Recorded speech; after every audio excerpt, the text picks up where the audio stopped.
bienvenue pour une nouvelle vidéo et pour un nouveau book haul. J'ai 26 livres à vous montrer aujourd'hui, c'est pas si pire, mais comme d'hab, je triche. Pour ceux qui n'ont pas suivi et qui ne sont pas habitués à mes book hauls, je ne fais pas de book haul mensuel parce que j'ai la flemme. Globalement, en fait, ça m'obligerait à tourner des book hauls à la fin de chaque mois.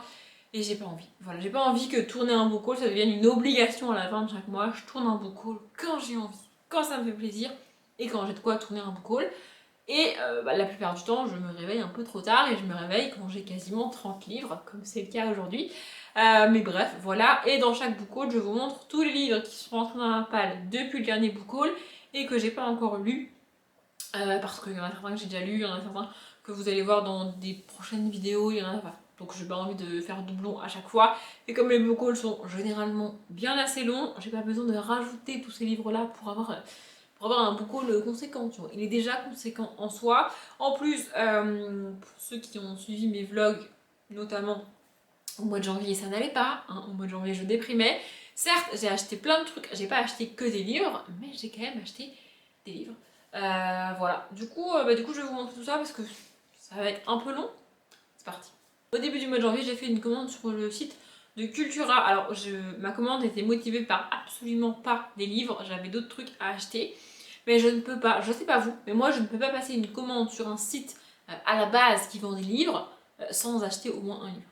Du coup, j'ai acheté un livre et j'ai acheté Mercy Thompson, le tome 6, La marque du fleuve, donc de Patricia Brix. J'ai acheté ce tome-là avant de lire le tome 4 et avant d'être extrêmement déçue par le tome 4. J'ai aussi le tome 8 que j'avais trouvé d'occasion avant, enfin, que j'ai trouvé d'occasion au mois de novembre, je crois, ou décembre, un truc comme ça. Donc là, je vais me calmer, je vais lire le tome 5, lire le tome 6, et après, on verra si je continue la saga ou pas, déjà, et si je continue à acheter des tomes ou pas, ensuite. Voilà, c'est une saga que j'ai beaucoup aimée, enfin, j'ai beaucoup aimé les 3 premiers tomes, j'ai pas du tout aimé le 4ème tome, j'ai pas encore lu le tome 5 à l'heure où je tourne ce book haul, mais voilà, je verrai bien ce que ça va donner au niveau du tome 5. Sinon, pour ceux qui connaissent pas, on y suit Mercy Thompson qui est une changeling qui peut se transformer en coyote et qui va côtoyer plein d'autres créatures surnaturelles. Et à qui il va arriver un peu des trucs pas cool. Hein. J'ai l'impression que ce tome-là est plus petit. Il fait 360. Ouais, non, il fait comme le tome 4 en fait, 370 et quelques pages. Donc ça va en fait. Ensuite, j'ai passé une commande sur un site de déstockage de livres. Je crois que ça s'appelle tout simplement Déstock Livres. J'avais acheté notamment des livres avec des énigmes et d'autres trucs qui ne sont pas des livres. Donc les autres je vous les montre pas parce que je les ai déjà lus, je vais vous les présenter assez rapidement en œuvre de lecture ou en œuvre graphique, je ne sais pas. En tout cas, il me reste une BD du coup, donc La Ligue des voleurs de Maya Mazorette et Dagda. Voilà, je connaissais pas du tout, elle était disponible sur le site. Comme c'est du déstockage, c'était pas cher et je me suis dit pourquoi pas. Voilà, du coup je vais vous montrer une planche quand même. Voilà, et en gros, on va suivre une petite fille qui a 11 ans et qui doit apprendre à voler. En fait, on est dans un monde où les gens volent des trucs. Voilà, j'aime beaucoup l'illustration de la couverture, je sais pas si vous la voyez bien. Bref, voilà, du coup, c'est très court et je vais lire ça voilà, assez rapidement, je pense. Voilà, ça fait 48 pages, donc ouais, ça va se faire très vite. Et là, a priori, on a tous les personnages, du coup, je vous les montre, si vous voyez bien. Voilà, j'en avais jamais entendu parler, c'est chez Jungle, pour ceux que ça intéresse. Ensuite, fin décembre, je crois, j'avais passé une commande sur le site de Harlequin parce qu'il y avait des promos, des trucs et tout, enfin je sais plus trop. Sauf que ma commande est arrivée, puis elle est repartie. Ah oui, mon facteur, je le déteste, mais si vous saviez à quel point je le déteste. Bref, donc ma commande est arrivée, elle est repartie chez Harlequin. Harlequin m'a dit, bah on comprend pas, c'est revenu en mode pas de destinataire à l'adresse indiquée. Je dis quoi, c'est quoi ce délire? Bref, du coup ils m'ont renvoyé et cette fois-ci mon ami le facteur a enfin mis le colis dans la boîte aux lettres. C'est quand même plus intéressant. Et donc j'ai commandé 4 livres. Donc j'ai commandé All I Want for Christmas de Emily Blaine. Clairement je le lirai l'année prochaine. Je sais, j'ai dit que les romances de Noël et moi on n'était pas très copines et que peut-être j'allais arrêter. Mais Emily Blaine, j'aime beaucoup ce qu'elle fait. J'avais lu Coloc et plus Coloc et un autre que j'ai adoré. Donc je me dis que tenter une romance de Noël d'une autrice que j'ai déjà lue et déjà aimée, c'est peut-être plus intelligent que de tenter des romances de Noël un peu au pif comme ça. Donc voilà, je dirais ça l'année prochaine. Non, en fin d'année du coup. pour Noël. En plus, il est très court, hein, il fait 230 pages, donc franchement, ça reste très vite. Par contre, je ne veux pas lire le résumé, parce que si les romances de Noël, je lis les résumés, je ne vais jamais les lire en fait. Donc je l'ai acheté, je vais le lire, et je ne sais pas de quoi ça va. J'ai pris un autre Emily Blaine qui est Pourquoi choisir. D'ailleurs, il faut que je décolle ce truc là, parce qu'on peut le décoller, là, cette étiquette absolument moche, là, faut que je la décolle. Bref, voilà, on est sur une romance, Charles-Quint de Emily Blaine. Ça faisait longtemps, enfin ça fait longtemps que j'ai pas lu de Emily Blaine. Vu la couverture, je pense que je vais le garder pour cet été, parce qu'on a quand même des glaces, tu vois, sur la couverture. Donc bon, voilà, je veux pas le résumer pareil, mais c'est une romance quoi. Ensuite j'ai pris Nos petites inconséquences de Alix Marin. Donc là pareil, l'étiquette, il faut absolument que je la retire parce qu'on peut la retirer, je ne sais pas pourquoi je ne l'ai pas fait. De Alix Marin j'avais lu L'amour est une question de chance, malchance. J'ai lu ça fin 2019 et depuis j'ai rien lu d'elle, alors que j'avais vraiment beaucoup aimé. Donc L'amour est une question de chance, malchance, c'est une romance un petit peu de Noël, mais surtout qui se passe au Nouvel An. Donc franchement, j'avais adoré. Et depuis, j'ai rien lu d'elle. Donc je me suis dit que ça serait cool. Pareil, vu la couverture, on a des mouettes, une voiture et tout. A priori, on va être en vacances et tout. Je sais pas à quel mois ça va se passer, mais derrière, ça parle d'aéroport et tout. Donc, ah oui, si, je crois que c'est l'histoire d'une fille et de son meilleur ami. Et en gros, elle est enfin prête à dire à son meilleur ami qu'elle l'aime et qu'elle voudrait être plus que son ami. Et lui, il débarque et il lui dit qu'il va épouser sa copine. Donc c'est pas cool du tout. Bref, je crois que c'est ça l'histoire. Mais voilà, bref, du coup ça a l'air cool. Et en plus, a priori, on est en France et dans un autre pays parce que. Il y a marqué France. Alors, à moins que France soit son prénom. Je ne sais pas. Bref. Et le dernier que j'ai pris Charles Quint, c'est Wilder, le tome 1. Alors, le titre de la saga, je sais plus ce que c'est. Mais je sais que Wilder, c'est le titre du tome 1. Et la saga a un titre, mais je sais plus c'est quoi. Voilà. Ça vous aide beaucoup, hein, je sais que ça vous aide beaucoup. Ne me remerciez pas. Mais voilà, c'est une saga de romance, donc de Rebecca Yarros, je ne l'ai pas dit, il me semble. Et ça a l'air cool. Lui, pour le coup, il est plus gros quand même, on est quoi? Presque 500 pages. Ah ouais, quand même. Mais voilà, on est sur une saga de romance, d'une autrice que je ne connais pas. Il était disponible sur le site et tout. Je me suis dit, allez, vas-y, pourquoi pas. Je ne sais pas quand je vais le lire, je ne connais même pas l'histoire en détail. Mais ça a l'air cool. Et là, on entre dans la débandade du mois de janvier où je crois qu'en tout, j'ai fait 3 commandes sur le site de France Loisirs. Une première parce que j'avais envie d'acheter des livres, une deuxième parce que c'était en promo, et une troisième, je ne sais même plus pourquoi. Mais voilà, en gros, j'ai fait 3 commandes sur le site de France Loisirs. Donc tous les livres que je vous montre, jusqu'à ce que je vous dise que je les ai achetés ailleurs, je les ai achetés chez France Loisirs. Voilà, bref. Donc le premier, c'est Ivanhoe de Walter Scott. Voilà, je savais même pas qu'ils vendaient ces livres-là chez France Loisirs. J'en ai déjà un, j'ai déjà L'île au trésor, je crois, comme ça. Donc c'est chez Hachette à la base, mais ça, moi je l'ai acheté, non c'est chez Fleurus, mais celui-ci, moi je l'ai acheté sur le site de France Loisirs, donc.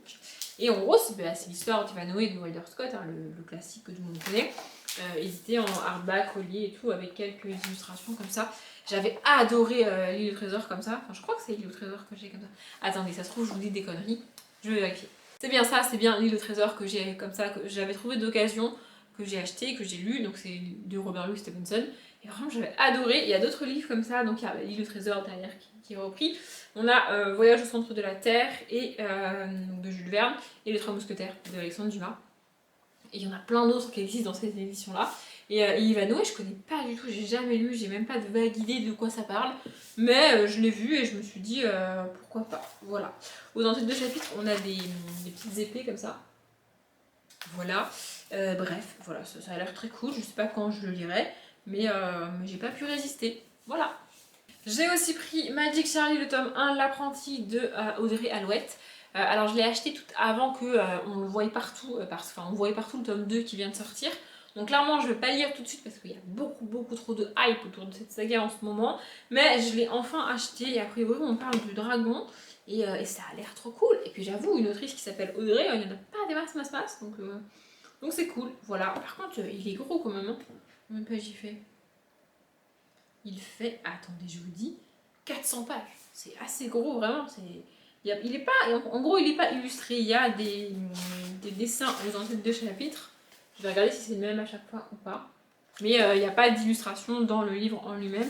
Non, c'est pas le même à chaque fois. Voilà. Du coup, voilà. Je suis pas très sûre que vous ayez vu et que ça ait fait le focus, mais bref, c'est comme ça. Les chapitres ont l'air assez cool, assez courts. Ça, c'est cool, justement.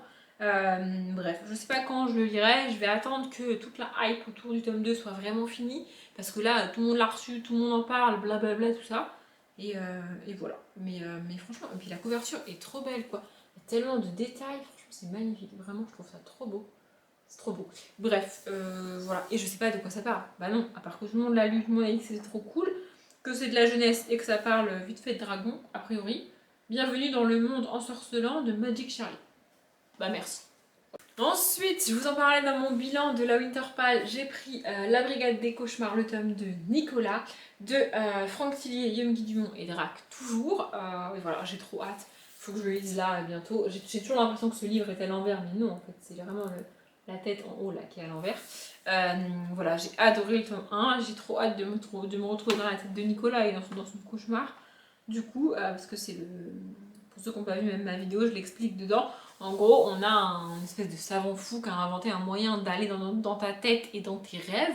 Et donc, du coup, il envoie des vrais humains physiquement dans tes rêves et notamment dans tes cauchemars pour essayer de comprendre d'où vient ce cauchemar et essayer t'aider à lutter contre et à le dépasser pour que tu ne fasses plus ce cauchemar-là. Et j'ai adoré le tome 1, j'ai trouvé ça trop cool. J'ai trop hâte de lire le tome 2. Je sais pas quand je vais le lire, mais voilà, bref. Du coup, j'ai trop hâte. Ensuite, j'ai pris ce coffret-là de Cathy Cassidy. Je sais pas si je le garderai en mode coffret ou si je rangerai les livres séparément. Aucune idée. Attendez, j'essaye de l'ouvrir sans le casser.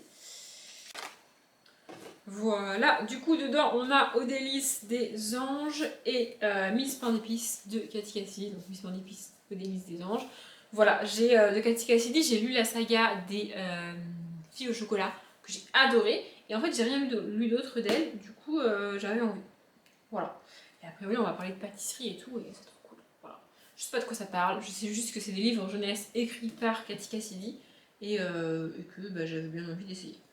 Ensuite, je sais plus dans quelle commande, mais j'ai pris mercredi, c'est Papy de Emmanuel Bourdier. Voilà, j'ai pas pu résister, ça a l'air tout mignon, c'est tout illustré, enfin c'est écrit gros et tout. J'ai un peu peur que ce soit un petit peu nostalgique pour moi parce que j'ai perdu mes deux grands-pères et que voilà. Bon, je me dis que ça peut être cool, ça reste pour les enfants, ça a l'air sympathique.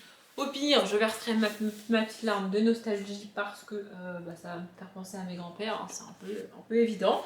Mais voilà, j'avais quand même envie d'essayer, c'est tout petit. Je trouve les illustrations trop belles, ça c'est la toute dernière qu'on a dans le livre. Mais vraiment, je les trouve trop belles. Bref, j'aime beaucoup, c'est très très court, ça fait même pas 100 pages. Et voilà quoi. Je connaissais pas ce livre-là. Mais j'aime bien les petites collections comme ça chez Flammarion Jeunesse. C'est un peu dans le même genre de collection que sont éditées les Pierre Bottero. Et je trouve ça trop cool. Vraiment, c'est trop génial. Ensuite, j'ai pris le tome 9 de Sherlock Lupin et moi. Donc, partie de chasse mortelle. Toujours The Iron Handler. Oui, je sais, je dis que je voulais lire les tomes 7 et 8 pour faire une pause dans la saga et commencer enfin Sherlock et Murat. Mais dans un moment de faiblesse, j'ai acheté le tome 9. Donc je vais lire aussi le tome 9 et puis on verra bien. Donc ici on est en hiver et on est à Londres avec Sherlock, Lupin et Irene Adler. Donc voilà, pour ceux qui ne connaissent pas cette saga, on suit le petit Sherlock Holmes, le petit Arsène Lupin et la petite Irene Adler qui se rencontrent quand ils ont 12-13 ans et qui dans chaque tome se retrouvent soit à Londres, soit à Paris, soit dans la campagne anglaise, soit dans la campagne française et qui mènent une enquête parce qu'à chaque fois il y a un mystère, un disparu, un meurtre, bref, et donc eux ils mènent l'enquête et je trouve ça très cool, vraiment je trouve ça très cool, c'est très fun. Donc voilà, je sais pas combien il y aura de tomes dans cette saga, je sais pas jusqu'où ils vont aller parce qu'en fait Irene Adler c'est un pseudonyme pour deux auteurs masculins. Donc voilà, je sais pas combien de tomes ils vont écrire encore, mais je trouve ça très fun. Voilà, et on a aussi des illustrations, je vais vous montrer, à chaque début de chapitre on a une illustration différente. Voilà. Donc voilà pour celui-ci, et on en a comme ça globalement à chaque chapitre. Voilà, je trouve ça très fun. Et je vous conseille cette saga parce que vraiment c'est très cool. Ensuite, j'ai pris La Cité Lagune, donc Le pouvoir des sœurs, c'est un tome 1, si je dis pas de bêtises, de Anne Kaliki. Je connais pas, hein. Je me suis perdue sur le site de France Loisirs, je ne connais pas cette saga, mais ça a l'air fun. Vraiment, ça avait l'air cool. Voilà, on a une citation de Théophile Gautier au début du livre. Et je sais pas si vous allez voir, mais en fait, on voit du rose sur la tranche. Je pense pas que vous verrez. Attendez, je sais pas vous. Vous voyez, il y a des dessins dedans et du coup sur la tranche, ça fait du rose. Bref, voilà. Je vais vous montrer les dessins à l'intérieur du coup parce que peut-être vous ne comprenez pas ce que je suis en train de dire. Voilà, c'est les passations de chapitre qui sont comme ça. Voilà, et je sais pas de quoi ça parle. Bon, je vais vous lire le résumé parce qu'il est très court. Dans la cité lagune habitent des jumelles aux longs cheveux roses. Recueillies petites par une servante et son maître, les deux sœurs ne savent rien de leurs origines. Mais lorsque le danger les menace, elles réalisent qu'un étrange pouvoir les unit. Voilà, ça a l'air cool. Et je lis pas beaucoup de livres avec des relations de sœurs, mais ça peut être cool. Vraiment, ça peut être très cool. Des jumelles, c'est très fun, quoi. Bref, voilà, c'est un livre jeunesse, je connais pas, je sais pas de quoi ça parle, mais on verra bien. Ensuite, je me suis acheté Crossing the Line de Simone Elkeles, donc c'est une romance a priori adolescente, vu pardon, je vous mets ça à l'endroit, c'est quand même mieux, vu la photo de couverture avec les personnages et tout. De Simone Elkeles, j'ai lu une trilogie qui s'appelle, je sais plus comment, j'ai lu une trilogie de romances que j'avais beaucoup aimé, qui était vraiment, enfin, qui était assez répétitive et un peu, tu tournes en rond au niveau des thèmes parce que c'est à chaque fois la même histoire et c'est un peu dommage. Mais globalement, j'avais bien aimé, c'est bien écrit. Je suis désolée si vous entendez mes voisins, mais j'en ai marre de m'interrompre en fait. C'est-à-dire que toutes les 5 minutes, même pas toutes les 2 minutes, ils font un boucan de tous les diables dans le couloir. Donc si vous les entendez, ben vous les entendez. Voilà. Désolée, mais j'en ai marre de couper mes phrases, c'est juste relou. Au montage, je vais péter un câble. Donc bref, voilà. Je disais donc j'ai lu une saga de Simone Elkeles, j'ai beaucoup aimé, ça c'est très cool, et j'ai rien lu d'autre depuis d'elle. La saga était dans mes sagas à terminer en 2020, je l'ai terminée en 2020, et voilà, du coup quand j'ai vu ce livre-là, je me suis dit que j'allais l'acheter. Voilà, donc on est sur une romance, a priori adolescent. La dernière phrase du résumé, c'est leur amour survivra-t-il ou les conduira-t-il à leur perte. Donc ça a l'air sympathique. Je me suis aussi pris Les Orangers de Versailles de Annie Pietri. Non, de Annie Pietri, c'est mieux. Voilà, je montre la couverture. Je ne sais pas de quoi ça parle. Vraiment, je ne sais pas. Quand je l'ai pris sur le site, je pensais qu'il était illustré. Et en fait, pas du tout. On a zéro illustration. Et donc, on est avec Marion, la fille d'un jardinier du château de Versailles, qui a été choisie pour servir de favorite au roi Soleil. Et donc de... Non. Ah, elle a été choisie pour servir la favorite du roi Soleil, Madame de Montespan, c'est ça. Voilà, du coup, château, Versailles, tout ça. C'est marqué, hein, les oranges de Versailles, vous allez me dire, voilà. Je lis très peu de livres qui se passent à cette époque-là, avec les rois et tout, parce qu'en général, j'ai beaucoup de mal avec la place des femmes à cette époque-là.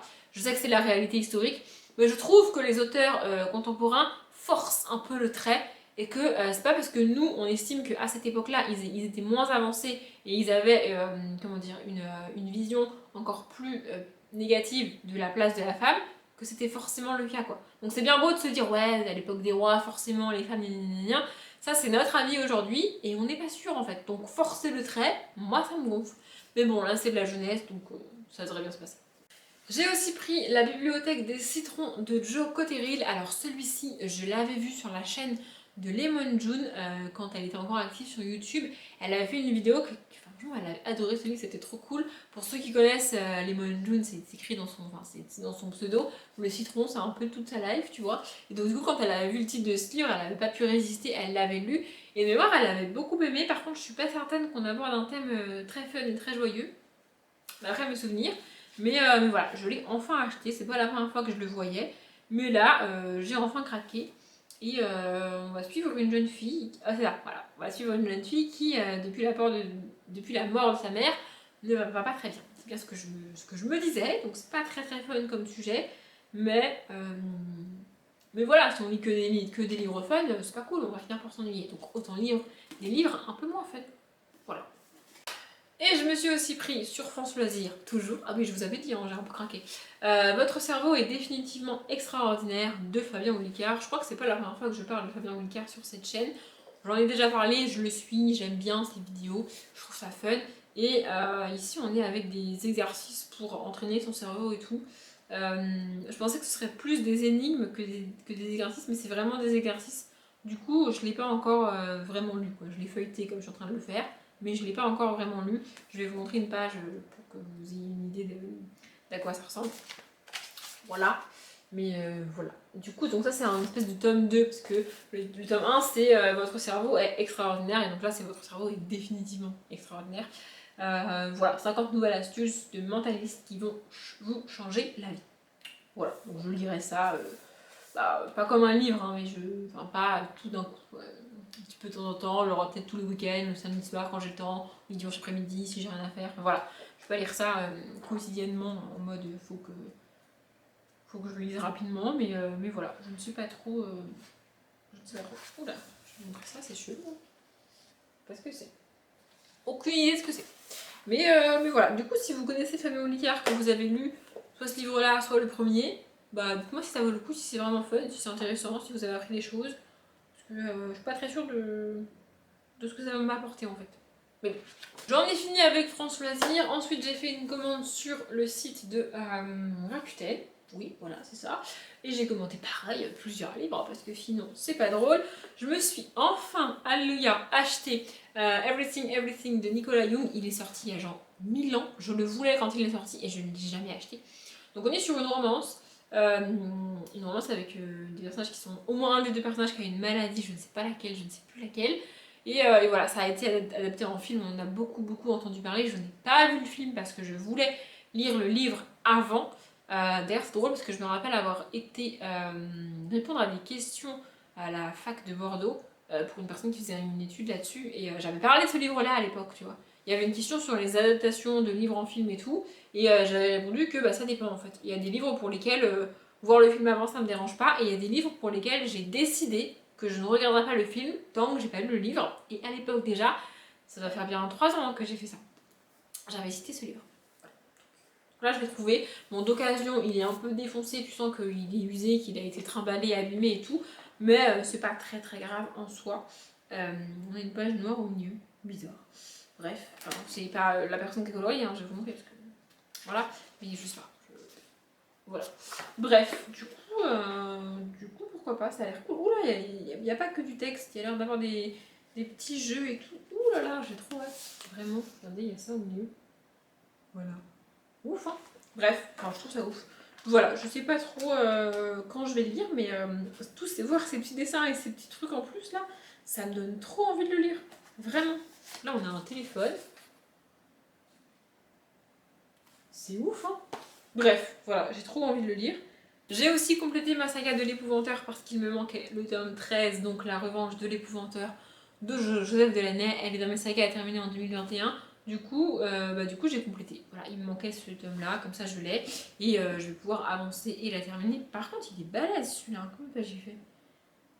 Ouais, il fait 350 pages, quand le premier doit en faire à peine 200. Donc voilà, franchement c'est ouf. Voilà, c'est une saga que j'aime bien. Là, les derniers tomes que j'ai lus m'ont beaucoup plus plu que les premiers, donc c'est très cool d'avoir une évolution comme ça et que plus j'avance, plus j'aime, sachant que je partais du premier tome que j'ai vraiment pas aimé. Mais quand même, j'ai terminé et j'ai continué la saga. Le premier tome, vraiment, je c'est quoi ce truc-là? Et plus j'avance, plus j'aime, donc c'est vraiment très cool. Bref, j'ai acheté le tome 13, je vais le lire et je vais terminer cette saga en 2021 comme prévu. Je me suis aussi enfin acheté le tome 2 de Heartstopper écrit par Alice Oseman. Donc le tome 2 c'est un secret. J'ai lu le tome 1 au mois de novembre ou décembre, un truc comme ça, vraiment ça date. Parce que je l'ai lu pour le Pumpkin et j'avais adoré le tome 1. Et en fait je suis pas prête à les acheter neufs parce qu'ils valent quand même un petit peu cher, je trouve, et que le temps de lecture est quand même rapide. Alors je comprends hein, parce que c'est-à-dire que moi je mets pas beaucoup de temps à le lire, mais l'auteur, enfin l'autrice a mis beaucoup de temps à le dessiner, à le construire et tout, donc je comprends, le prix est totalement justifié, mais j'ai un peu la flemme de mettre ce prix là-dedans. Du coup voilà, c'est comme ça, c'est tout illustré comme ça. Et ça parle d'homosexualité, et franchement j'ai adoré le tome 1, j'ai trop envie de lire la suite. Là de le faire défiler devant moi, je suis capable de couper la vidéo et de le lire la main tout de suite sans bouger de ma chaise, mais je vais continuer la vidéo. Et je me suis aussi pareil enfin acheté, ça fait 1000 ans que je le vois et que je le veux, Le secret de l'épouvanteur, donc le tome 1, si je me suis pas trompée, Rébellion de Andrea Kremer, j'adore. Donc ici on est a priori dans du steampunk, voilà, et en fait la couverture m'a suffi, enfin la couverture et le titre m'ont suffi. Je veux lire ce livre depuis que je le vois passer, depuis que, enfin voilà, je trouve ça trop fun, ça a l'air trop cool. Je voudrais juste vérifier que c'est bien le tome 1, parce que sinon ça va pas le faire, tu vois. Donc on a une carte. Voilà, a priori on va être entre fantasy et steampunk. Et franchement j'adore, ça a l'air trop cool. J'espère que je vais pas être déçue, j'espère que je vais aimer vraiment, vraiment, vraiment. Faudrait que je vérifie que c'est le tome 1, parce que si c'est pas le tome 1, je vais être tellement dégoûtée. Et là on a des espèces d'engrenages sur les trucs de chapitre. Je sais pas si vous allez voir. Voilà, je sais pas si vous voyez bien, mais là on a un engrenage qui était, enfin c'est sur cette page là quoi, qui est dessiné en ombre et tout, c'est trop beau, j'adore, vraiment, j'ai trop envie de le lire.